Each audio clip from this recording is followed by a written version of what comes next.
In the depths of ancient Mesopotamia, where the veils between the mortal and the supernatural intertwined like strands of an ancestral web, a legend was born, one that would echo through the millennia. Lilith, a name that still sends shivers down spines and ignites fascination, emerged from the shadows of time as a force that would challenge not only divine authority, but the very fabric of the known universe.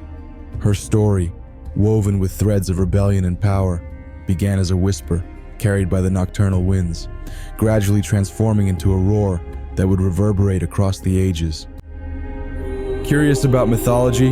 The gods have spoken. You must follow Elysium Mythology to uncover its mysteries. Don't miss a single episode.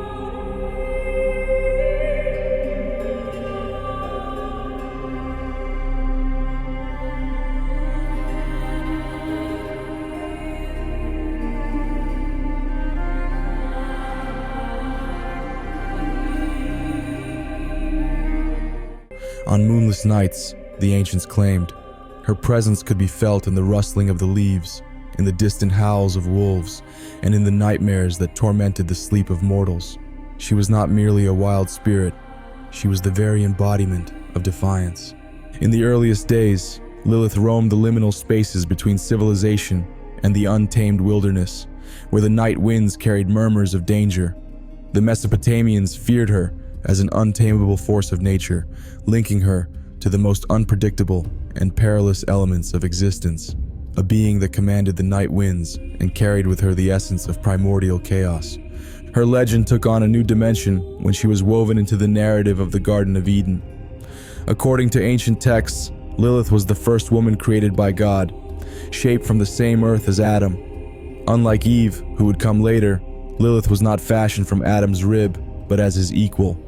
This shared origin was the spark that ignited a conflict that would change her fate forever. Paradise, however, was not meant to last. When Adam demanded her submission, Lilith refused with unwavering defiance. "We were created from the same earth," she declared. "Why should I submit?" This act of rebellion led to her most daring decision. She uttered the sacred forbidden name of God, granting her the power to leave Eden of her own will.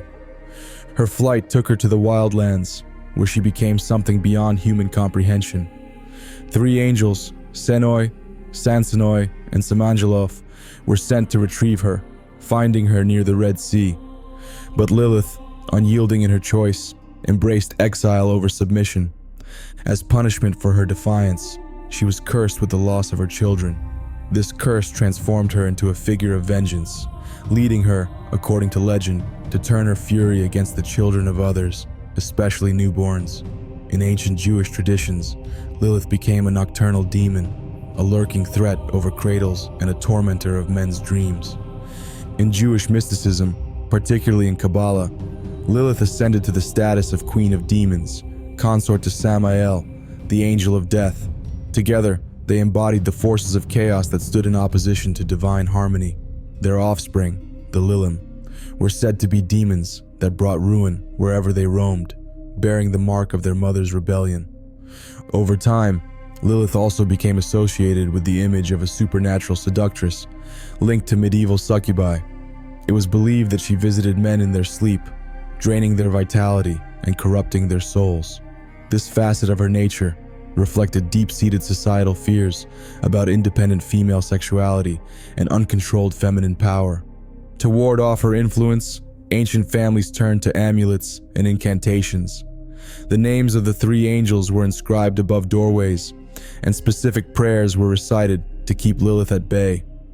These practices revealed just how deeply the fear of her presence was woven into everyday life. In the modern era, the interpretation of Lilith has undergone a profound transformation. Once a feared demon, she has become a symbol of empowerment and resistance against oppressive structures.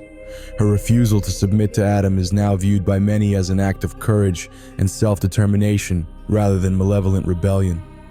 In neo-pagan and Wiccan circles, Lilith is venerated as a deity of the night and individual freedom, while in Jungian psychology, she represents the archetype of the shadow, the repressed aspects of the psyche that must be acknowledged and integrated. If this video sparked your curiosity, drop a like, or better yet, a super like, and show the gods you want more epic mythology. Thus, Lilith remains a figure of mesmerizing complexity. Her story has transcended millennia, evolving from a Mesopotamian spirit into a potent symbol of rebellion and autonomy. Whether seen as a demon or a liberator, her tale continues to provoke reflection on power, gender, and the cost of freedom, echoing through the centuries as a reminder of the transformative power of choice and the courage to defy the established order. Thanks for watching until the end. If you enjoyed it, don't forget to leave a like, share with fellow mythology fans, and follow Elysium Mythology for more epic stories.